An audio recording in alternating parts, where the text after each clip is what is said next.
St. Patrick is arguably the most famous saint associated with Ireland. His feast day is celebrated around the world and is a common symbol of Irish patriotism.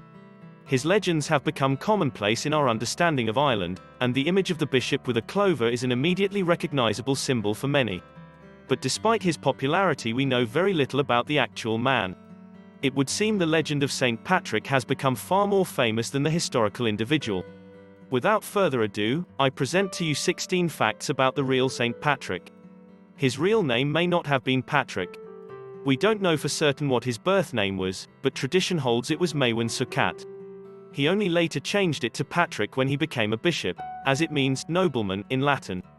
There are surviving copies of texts written by St. Patrick. 2 Latin works called Confessions and the Letter to the Soldiers of Potitus.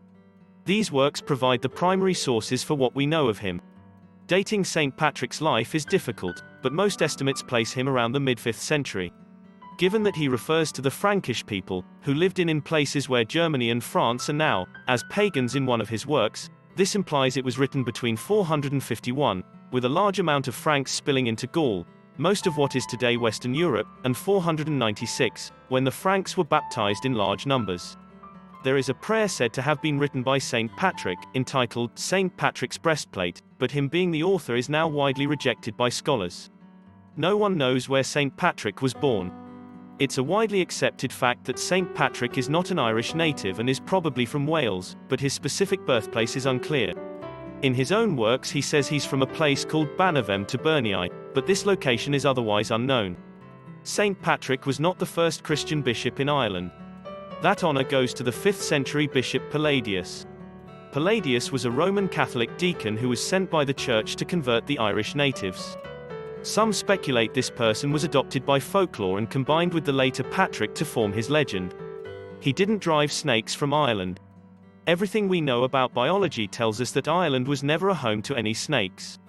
The story has been explained as being a metaphor for Patrick converting of the remaining native Druids to Christianity. But pagan practices continued long after St. Patrick lived, so the exact meaning of the story is unknown. Almost all the stories we have about St. Patrick were written centuries after he died. 2 commonly cited sources are The Life and Acts of St. Patrick by Jocelin of Furness, who wrote around 1200, and The Most Ancient Lives of St. Patrick by an unknown Macevan who wrote his works in the 9th century. St. Patrick gives only the names of his father, Calpurnius, and paternal grandfather, Potitus. He says his father was a deacon and his grandfather a priest. Though later writers further explained his family tree. Jocelin and Macevan say his mother was a Frankish woman named Concise. Concise was said to be related to Saint Martin of Tours. Though Macevan claims she was his sister and Jocelin says she was his niece. St. Patrick never mentions having any siblings in his works, but Jocelin and Macevan claim he had a sister named Lupita.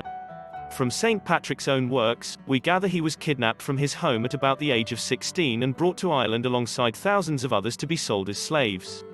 Patrick worked as a shepherd for 6 years. Jocelin says he was slave to a pagan prince named Milcho, though Patrick says nothing specific of his captor, saying only he was the man with whom I had been for 6 years. Jocelin and Macevan ascribe many miracles to St. Patrick in his youth, and describe him as pious from his early years. Though Patrick himself seems to contradict these statements. In reference to his capture in his youth, he says that, at that time, I did not know the true God. St. Patrick is often said to have used the shamrock to explain to the Irish pagans the concept of the Trinity. Despite the fame of this story, the shamrock or its significance to such a way is never mentioned in any work by St. Patrick and is apparently a much later legend attached to him. St. Patrick, despite being known as the patron saint of Ireland, was never formally canonized. His recognition as a saint was done through popular opinion, and likely with the approval of a bishop. Though he's far from the only saint to never have been formally canonized. In fact, the Church had no formal process for sainthood until the 12th century. So it's safe to assume St. Patrick will always be considered a saint.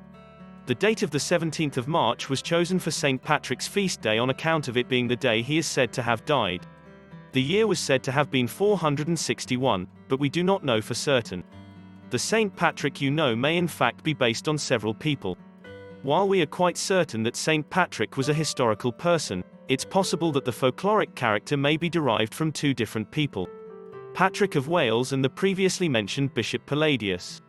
The two bishops had stories about them circulating until they became one unified preacher. That's it. Bye for now.